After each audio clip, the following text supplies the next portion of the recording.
This is what's pissing me off today. I'm Bob Pritchard. Well, we have, I guess, good news of a sort coming out of the town. They've announced that their automated speed enforcement program is having great success.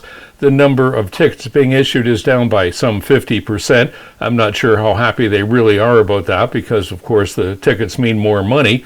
Anyway, the bottom line on it is that the number of speeders going through is down by something like 16%.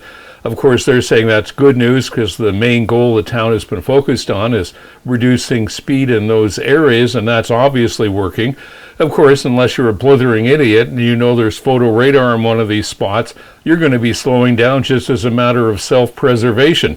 I don't think it's got anything to do with some wonderful thing that's happening in their brains other than survival.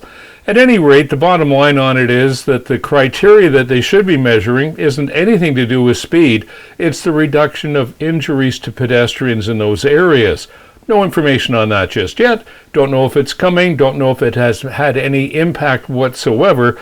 But regardless, the information wasn't in the latest release from the town. There was an interesting story, though, that should really get you concerned. Namely that an individual went through a 40 zone going 210 kilometers an hour, and they got a fine of just over $4,100. No mention about any other repercussions because there's actually no repercussions in the act, I guess, that lets them do anything more, and that's completely wrong. If you're driving at 200 kilometers an hour over the limit or more, you should be getting, the same penalties you get for stunt driving, because that's exactly what this is, and they've been caught on camera.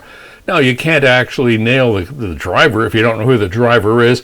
Don't know that that's the case. One would think if they can take a picture of your car, they can take a picture of the driver.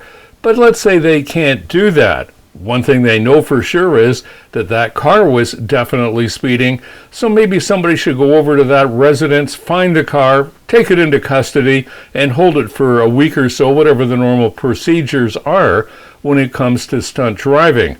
When I first saw the story and saw the size of the fine, the first thing that crossed my mind was some kid getting even with their parents for something, because it's mommy and daddy who are going to end up with the ticket, the owners of the vehicle or the license plates, rather than the actual driver.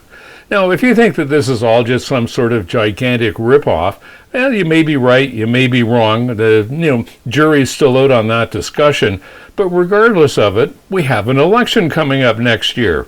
That's a municipal election, and if you're not happy with what's going on in town in terms of automated speed enforcement, this is your opportunity to ask questions, get answers, and then cast your vote in a way that meets your criteria. And that's what's pissing me off today. I'm Bob Pritchard.